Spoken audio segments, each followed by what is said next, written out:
Years ago, I did a video showing the use of the vertical punches, and I did some talk about the difference between vertical punching and antler punching.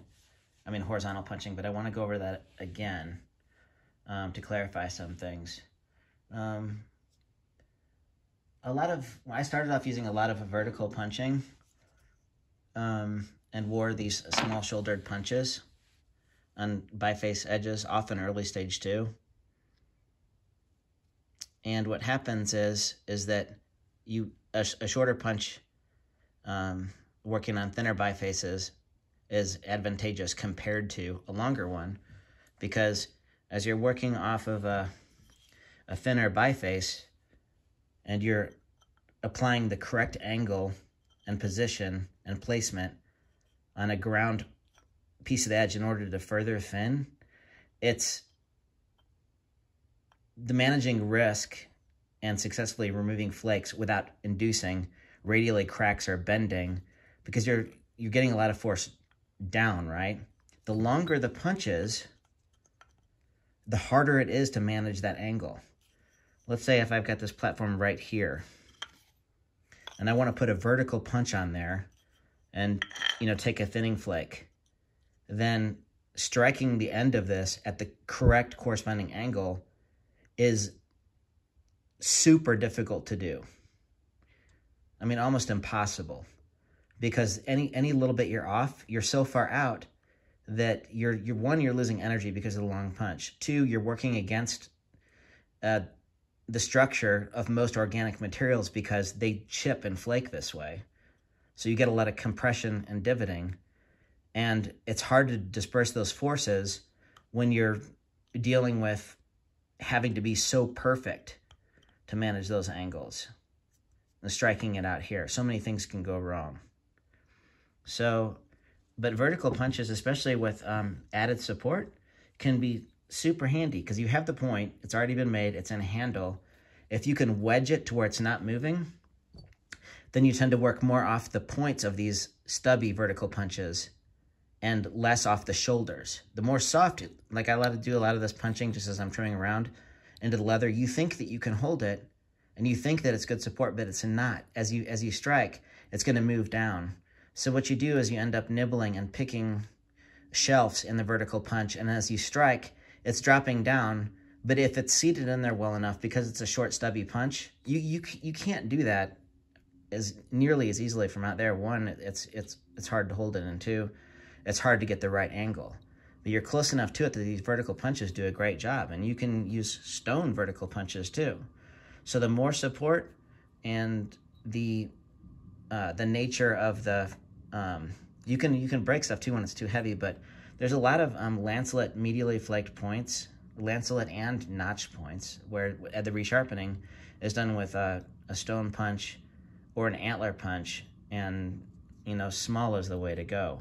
But as you get thinner, you're fighting against yourself. So there's no amount of skill and practice. I got good at doing fairly thin bifaces with as long of punches as I could use and hitting hard and slapping down and getting those right angles. But you end up with a lot of radial cracks because the down is causing bending, right? The idea to thin is to get the right inward, and some of the horizontal punching and direct percussion with the antler batons or antler punches, you're building ridges, you're tuning up the support, and you're keeping the biface in line. And you're not doing any of this, and you're not wanting to get high. That's why you see solid copper mass billet guys who are really good at chipping thin and getting the right angle and bridging still initiate a lot of stress cracks off those initiations because of the heaviness of that, and getting the right angle is not as low and in as you can get, right? Softer percussors like wood and antler, you can get lower and hit into the platform, and there's no amount of learning that's going to skill your way into doing that with the wrong tool. So the reason why so many people do vertical punching is because the old world knappers use these vertical punches on large cores, and because they're off, they don't have to worry about splitting. And compression can be managed by, just the right placement back. So you're compressing a spot from the antler to where it's not working off an edge. They're not putting the punches right here. They're trimming back a little bit and carefully putting it just beyond the edge. So that's why the antler isn't splitting. And the core mass acts as a parent material to where vibrations and stresses are, everything is going out to where those are just going into the depth of the flake and removing blades. And it's not like a thin biface where the vibrations can cause weird things to happen.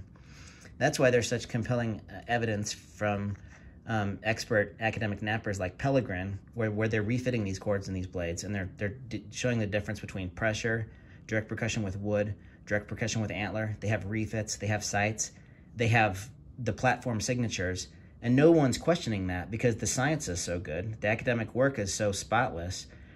Other knappers are going in to reinforce that and showing that, you know, this is the most likely outcome for this huge sample of replicative work. And it doesn't make it 100%, but it's darn near as close as you can get to. The problem we have in North America is that biface traditions, when the biface loses its mass, the energy is not going into the parent stone, right? The flakes are responding to vibrations and thickness to where the lighter it gets and the thinner it gets, the more it's prone to what's left of the rock responding to all the inputs. So ways you can cheat the rock into thinking that it's bigger is by support. Now, some people can put clay on there, and Crabtree started that with his vertical punching on Folsom points with I don't think he's using organic tools, but and other people have done that with in DC Waldorf in his book Story in Stone. I think he went over that again. He talked about putting clay onto pieces. Jim Spears added stones to larger bifaces that were flat in order to give it mass. Although when you do that, it has to be, you can't bend and it can't clink. And Edbo, I think Edbo is doing his light copper cap bopper knapping. He's putting silly putty on his stuff too. So if you don't want to do that, then tuning it up, having the right compressive forces to where it doesn't move and it's in line, it can achieve the same thing. The thing is to make the energy go into the flakes and not inducing bending. And the more something is not going to move and be stationary, the more energy can go into those flakes. Even that said, though, you couldn't tune up a biface and predictably make ultra-thin bifaces using vertical antler punches, or the success rate of problems that happened in the sample would be so glaring. So getting sideways sort of, gets beyond that because it's effectively just like a billet. And then energy transference can be depending on support, which is more important than energy loss. There's the work that Tony Baker and Bob Patton did on Folsom replication and trying to discern how the final flakes could be made. Because when you look at things like Folsom's where the fracture mechanics in the later stages where you're removing two flutes that are removing quite a bit of the material, it means that support has to be perfect and the fracture is going to respond to surfaces on the other side and, edge thickness and all kinds of things. So they developed a computer model which they sorted out that the energy loss with indirect percussion in their finite element analysis work said that, well, that the most energy you can get into was the perfect blow with a direct percussion massed baton at just the right angle and just the right speed with just the right platform and just the right support.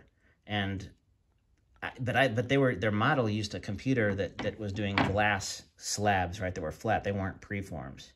And there's so much more power you can get into despite what you're going to lose.